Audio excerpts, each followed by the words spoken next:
प्रभु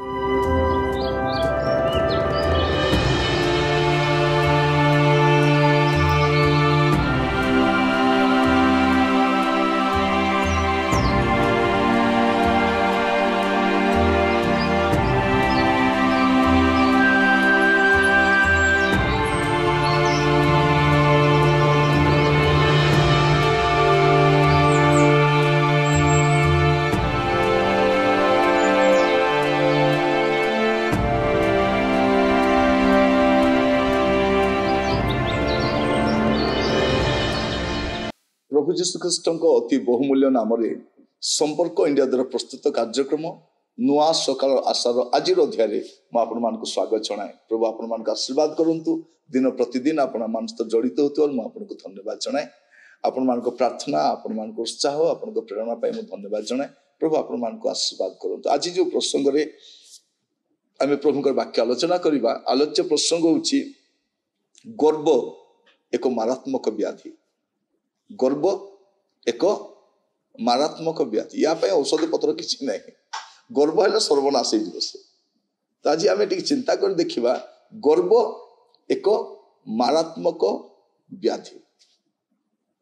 यहाँ जना पड़े ना भितर थाए परे परे बाहर आसे जो बाहर जना पड़े जे लोक गर्वीटा आउ तार किसी प्रतिकार न था।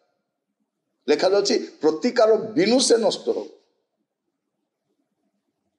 याकूब तार 4 पर्व 6 पद लिखा जाउछि किंतु से मध्य अधिक अनुग्रह दान करती। एणु उक्त अछि ईश्वर अहंकारी मान को प्रतिरोध करती किंतु नम्र लोक मान को अनुग्रह दान कर। कौन लिखा जाउछि किंतु से मध्य अधिक अनुग्रह दान करती। भाभी देखंतु प्रभु जने लोक को अधिक अनुग्रह दियंती केमती से गर्वी न हो ताको बहुत समय दियंती बहुत सुजोग दियंती। किंतु ये कौन करे अनुग्रह को उपेक्षा करी ये गर्वी हेबा आरंभ करे। आपण जहाँ भी होती कौन होती प्रभुंकर अनुग्रह नतले घर कर पारते कि ना चाकरी कर पारते ना व्यवसाय कर पारते ना विदेश में एस्टाब्लिश हो पारते ना आम सेवा कर पारते ना गीत गाई पारते ना बजा कौन कर पारते। हाथ जदि बंका बंकाइले ना पेट बजाई था ना गिटार बजाई था। प्रभु सीधा कर गला टे बसी पड़ा माने आपण सब राग पलैब आउ को राग बाहर कौ विषय गर्व कर। प्रिय भाई बहन माने गर्व एक मारात्मक व्याधि अटे।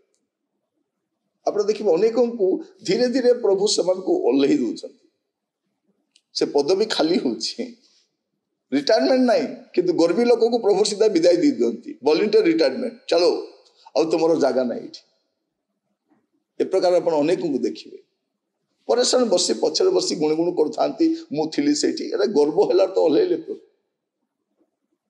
गर्व एठी हमें देखू एखा जाउछि ईश्वर अहंकारी मान को प्रतिरोध करती। मनुष्य प्रतिरोध करे गर्वी को किए प्रतिरोध करती परमेश्वर तार प्रतिकार पाई सुजोग दियंती किंतु प्रतिकार समय जदि बदलिब नहीं ताकू प्रभु कौन करती ताकू प्रतिरोध करती। ख्रीष्ट रे प्रिय भाई एवं भौणी माने गर्व एक मारात्मक व्याधि अटे। मारात्मक व्याधि अटे आउ ए व्याधिर अनेक लोक शिकार होती। जब आप देखिए हितोपदेश तार 16 पर्व 18 पदरे अहंकार सर्वनाशर सम्मुख रे थाए पुणी दाम्भिक मन पतनर सम्मुख रे थाए। ए दुईटा सम्मुख रे था। अहंकार सम्मुख रे सर्वनाश दाम्भिक मन पतनर सम्मुख रे थाए। पतन ऑटोमेटिक आसी इंग्राजी लिखा हो प्राइड गोज बिफोर डिस्ट्रक्शन। जड़े लोक डिस्ट्रैक्ट होगा पूर्व जड़े लोक विनष्ट होगा पूर्व सर्वनाश होगा पूर्व ता सामना किए जाए गर्व जाए। तेणु कह जाए गर्व बास कले सर्वनाश हुए। प्रिय भाई भौणी माने मु कहबा चाहे गर्व एक मारात्मक व्याधि साधारण व्याधि नुहे। गर्व एक मारात्मक व्याधि। आपण जदि शीघ्र चिन्हट करेंगे भल एटा दुनियार कौ लैब रे टेस्ट हुए नहीं जदि होता आप जाता आज्ञा मो पाखे गर्व केते देखु आप देखो मेडिकल टेस्ट गर्व टेस्ट जगह अच्छी कि ना यहाँ केवल स्पिरिचुअल टेस्ट यहाँ आप निजे टेस्ट करेंगे जो आप आंठुरे आसवे आपड़ जानीपारे जे मोटी कौ कौ विषय गर्व आसी जाए बेले बेले आम चाकरी प्रमोशन हो जाए बेले बेले आम घर टी किदू गाड़ी किदू आमको प्रभु व्यवहार करती आमको अभिषेक आसे आम मान सम्मान पाऊ ए गर्वटा पलि आसे कौटी थाई के जाने आम पचे पचे पलि आसे ताकू डाकिबा पे पड़े नहीं ए सब आसले से निजे भी पलि आसे आम जो अजाग्रत हो गर्व भी धीरे पशि आसे आ पशिला पर कौन हुए सर्वनाश करे गर्व एक मारात्मक व्याधि मोर प्रिय भाई भौणी माने मु आपण मानकु कहिबा चाहे आ मु सादरे कहिबा चाहे अनेकंकु मोर जीवन काल रे देखिछि जे गर्व से मानकर कौन अवस्था करिछि सेमानकर कौन अवस्था करिछि यदि आपण देखिबे रोमियो तार 12 पर्व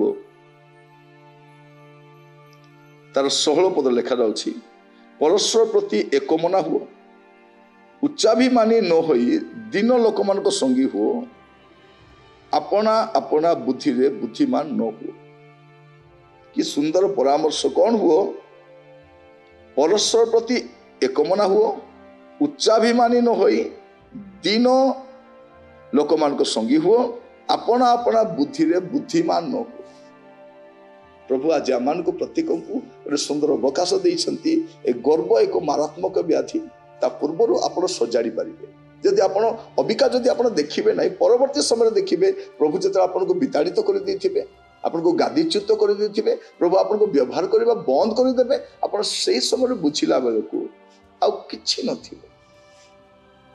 तेणु आज आसु आम प्रार्थना कर चक्षु बंद करवा प्रार्थना करने अनुग्रहकारी पिता परमेश्वर आम आप कतिक आसुचु प्रभु गर्व एक मारात्मक व्याधि अनेक साधु भक्त मानू जो मानक आप अतीत व्यवहार करते अनेक संभ्रांत लोक मानू अनेक शिक्षित लोक मानू अनेक मेधावी लोक मानू प्रभु आप उपेक्षा कर गर्व सकाशे प्रभु यह एक मारात्मक व्याधि अटे जड़े लोक को सर्वनाश करके छाड़े या बुझापी साहाय्य कर प्रत्येक सहित परमेश्वर मुझा मागी ना दया दान कर जो नम्र मन में आप जीवन को स्वीकार कर सहित परमेश्वर आदर आपण करबू प्रार्थनाटी मोर प्राणर प्रिय जीशु नाम मागिली आमेन प्रभु आपण प्रत्येक को बाहुल्य रूप आशीर्वाद करंतु प्रभु अनुग्रह कले नुआ अध्याय आसंता काली जड़ित हवा विदाय दियंतु नमस्कार।